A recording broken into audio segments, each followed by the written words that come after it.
Welcome to our channel cine critics Dasari Vignan గారు అయితే మనతో ఉన్నారు. కొన్ని టాపిక్స్ ఉన్నాయి, అడిగైతే తెలుసుకుందాం. సో నమస్కారం అండి. అసలు ఏంటండి, కూకట్పల్లి మైనర్ బాలికని హత్య చేశారు. 21 కత్తిపోట్లు పొడిచి హత్య చేశారు. కొంతమంది ఏమో రేప్ చేసి చంపేశారు అనేసి రకరకాల న్యూస్ అయితే వస్తుంది. అసలు ఏంటిది, దీని గురించి మీరు చెప్పాలంటే ఏం చెప్తారు? ఇక్కడ విషయం ఏంటంటే, ఒక మనిషిని చంపడం వేరు, కసి తీరా చంపడం వేరు. దొంగోడు వచ్చాడు అనుకుందాం, నేను దొంగని వచ్చా, ఓకేనా, పిల్ల అడ్డొచ్చింది, పొడి చేశా, సరే వెళ్ళిపోయాం. లేదు, పాపను ఎవడన్నా అఘాయిత్యం చేయడానికి వచ్చాడు అనుకుందాం, ఆ పిల్ల తప్పించుకుంటుంది, పొడి చేశాడు, ఇవి వేరు. ఇలా చంపుతారు అంటే ఆ సైజు పాపలు, చిన్నమ్మాయి 20 కత్తిపోట్లు మెడ మీద, కడుపులో, అంటే బాగా ఒకరి మీద మనం బాగా పగతో రగిలిపోతూ ఉంటే అప్పుడు వాడు దొరికితే వాడిని ఎలా పడతాలా నరికేస్తూ ఉంటారు చూడు, ఆ రేంజ్. సో అంత ఒక మనిషికి పగ పెంచే సైజ్ కాదు ఆ ఏజ్. 12 ఏళ్ళు. ఆ పిల్లకి ఎవరి మీద అంత కోపాలు ఉంటాయి? ఆ పిల్ల పైన కూడా ఎవరి మీదకైనా అంత కోపం ఎందుకు వస్తుంది? రాదు. ఒకవేళ అల్లరి చేసినా చిన్న అల్లరి పనులే ఉంటాయి, మహా అయితే అంతకుమించి ఏమి ఉండవు, అంతే కదా, ఇన్ కేస్ చేసినా కూడా. సో ఇట్లా చూసుకుంటేనేమో ఏకులు తొరవట్ల. పోనీ వాళ్ళ హస్బెండ్ వైఫ్ అమ్మ నాన్నలకి ఎవరితోనన్నా రైవలరీ ఉంటే వాడు తేల్చుకుందాం రా అని ఇంటికి వస్తే పిల్లు ఉంటే సరిగా ఆ పాప మీద పగ తీర్చుకుని వెళ్ళాడా అనుకుంటే, బిలో మిడిల్ క్లాస్ ఫ్యామిలీ, తల్లి ఒక ల్యాబ్ టెక్నీషియన్, తండ్రి ఒక మెకానిక్ సనత్ నగర్లో, ఈ పాప స్కూల్ కూడా బోయిన్పల్లిలో. ఇట్లా కూడా జరిగే అవకాశం లేదు. సంగారెడ్డిలో ఉండేవాళ్ళు, అక్కడ నుంచి వలస వచ్చి కూకట్పల్లి దగ్గర ఒక చిన్న హౌస్, అది కూడా 2 అంతస్తులు, పైన ఒక చిన్న పెంట్ హౌస్, మహా అయితే 6,000 7,000 కంటే ఎక్కువ ఉండదు రెంట్, అక్కడ ఉంటున్నారు. ఈ అమ్మాయి అసలు ఆ రోజు స్కూల్కి వెళ్ళినా బతికేది, ఆ రోజు పోలా. ఎందుకమ్మా వెళ్ళలేదు అంటే, తను చదివేది కేంద్రీయ విద్యాభవన్. కేంద్రీయ విద్యాభవన్లో సీట్ రావడం చాలా గ్రేట్. అది సెంట్రల్ గవర్నమెంట్ నడుపుతుంది. ఓకే, అందరికి అంత ఈజీగా దొరకదు. ఏదో లాటరీ సిస్టమ్ ద్వారా కొంతమందికి తగులుతుంది, చాలా రేర్. ది బెస్ట్ ఎడ్యుకేషన్ అని చెప్పుకోవచ్చు. బట్ రాదు. బోయినపల్లి దగ్గర స్కూలు, ఏదో వెళ్తుంది వస్తుంది. స్పోర్ట్స్ మీట్ ఉందంట స్కూల్లో. ఈ పిల్లకి కొంత ఇప్పుడు మనకు కల్చరల్ అలవాటు అనుకో, స్పోర్ట్స్ మీద ఆసక్తి లేకపోతే వెళ్ళము, ఊరికే కూర్చొని చూడడం కూడా ఇష్టం ఉండదు, అందుకని ఇంట్లో కూడా ఉండొచ్చు. అలా ఇంట్లో ఉండింది. పైగా ఎలాగో వర్షాలు ఉన్నాయి కదా, let her be in home. ఇప్పుడు అనుమానాలు రేకెత్తించే అంశాలు 2. పొడిచినోడు సర్జరీ కత్తితో పొడిచాడు. సర్జరీ బ్లేడ్లు ఎవరి దగ్గర ఉంటాయి? మోస్ట్లీ ఇన్ కేస్ ఆలోచిస్తా, అంటే కొనొచ్చు, ఎవడైనా కొనొచ్చులే, పోనీ వాడి దగ్గర ఉంది అనుకుంటే హాస్పిటల్స్లో అక్కడిక్కడ పనిచేసే వాళ్ళు ఉంటారు. స్థానికులు ఏమంటున్నారంటే వాళ్ళ అమ్మ మీద డౌట్ పడ్డారు. అంటే తను ల్యాబ్ టెక్నీషియన్, హాస్పిటల్లో ల్యాబ్ టెక్నీషియన్, తను రక్తాలే తీసుకుంటారులే ల్యాబ్ టెక్నీషియన్ అంటే, కానీ ల్యాబ్కి సంబంధించి పైన హాస్పిటల్స్ కూడా ఉంటాయి, సర్జికల్ సెంటర్స్ ఇవన్నీ ఉంటాయి అటాచ్ అయ్యి. ఏమైనా జరిగి ఉండొచ్చా అని చెప్పేసి, ఎందుకంటే తను ఆమె ఏడుపులో అథెంటిసిటీ లేదు అని కొంతమంది స్థానికులు కంప్లైంట్ చేశారు. అంటే మన వాళ్ళు వెళ్తారు కదా మైకులు పట్టుకొని, సోషల్ మీడియా, అట్లా చెప్పిన వాళ్ళు. సరే, ఇది కాలేదు అనుకుందాం. అండ్ ఆ రోజు ఆ ఇంట్లో అసలు అప్పుడు జరిగిన సిచ్యువేషన్ ఏంటంటే, తమ్ముడికి టిఫిన్ బాక్స్ ఇవ్వాలి. తమ్ముడికి టిఫిన్ బాక్స్ ఇవ్వాలంటే తండ్రి వెళ్ళి ఇవ్వాలి.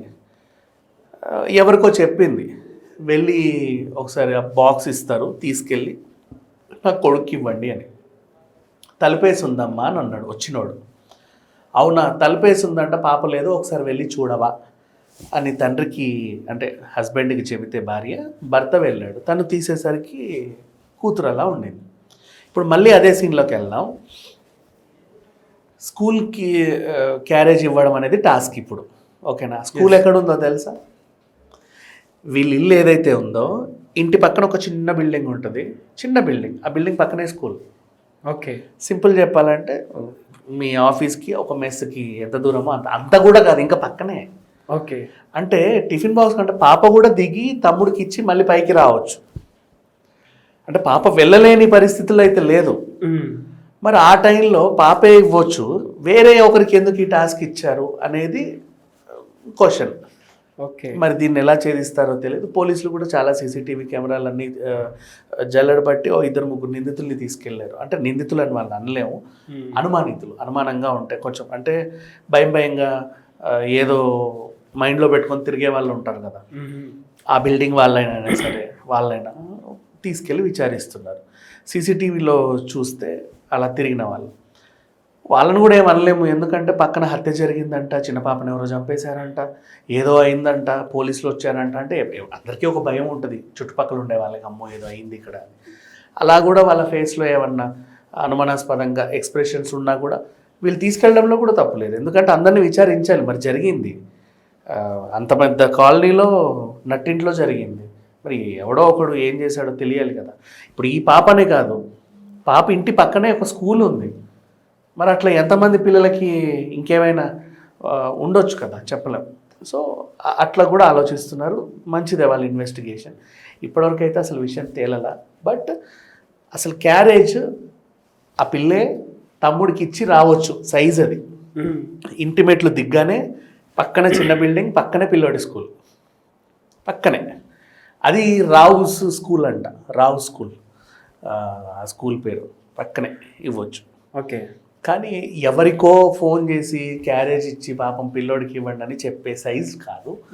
అందుకని కొన్ని అనుమానాలు వస్తున్నాయి. మరి దీన్ని పోలీసులు ఎలా ఛేదిస్తారో చూడాలి. బట్ ఇప్పటివరకు అయితే తేలలా, కొంచెం ఇదిగానే ఉంది. అంటే సీసీటీవీ ఫుటేజ్లు ఉంటాయి, బికాజ్ అక్కడ స్కూల్స్ అవన్నీ ఉన్నాయి కాబట్టి, చిన్నపిల్లలు తిరిగే ఏరియాలు కాబట్టి సీసీటీవీ కెమెరాలు కూడా ఉన్నాయి. బట్ అంత పబ్లిక్లో ఎవరు ఏంటి అనేది తెలుసుకోవడం కొంచెం కష్టం.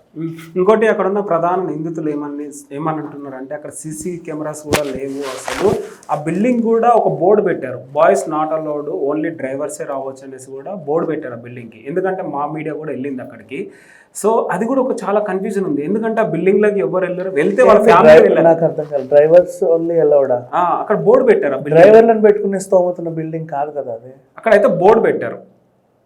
ఓకే.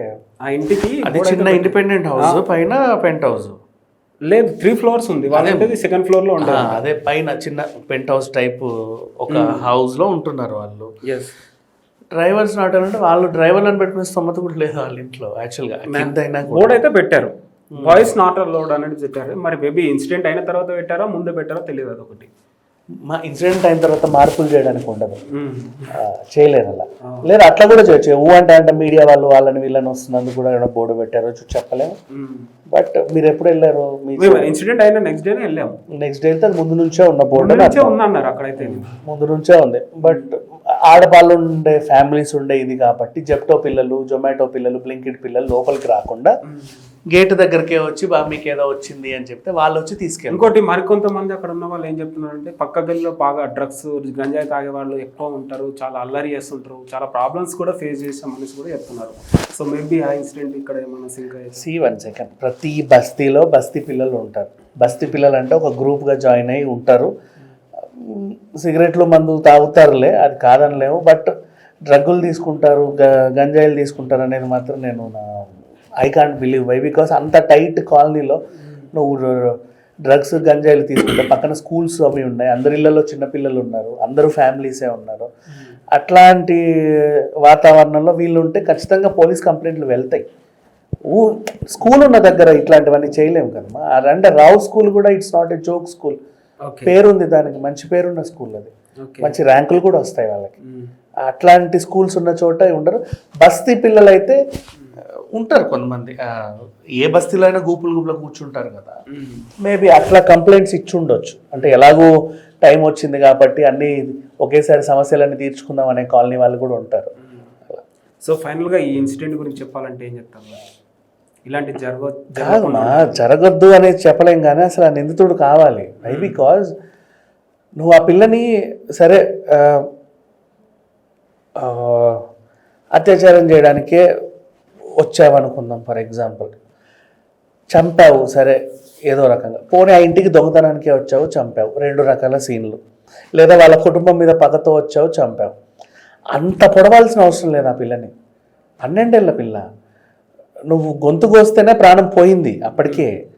నువ్వు ఒక పోటు పొడిస్తేనే ప్రాణం పోయింది, విలవిలవిలలాడిపోయి ప్రాణం పోతుంది.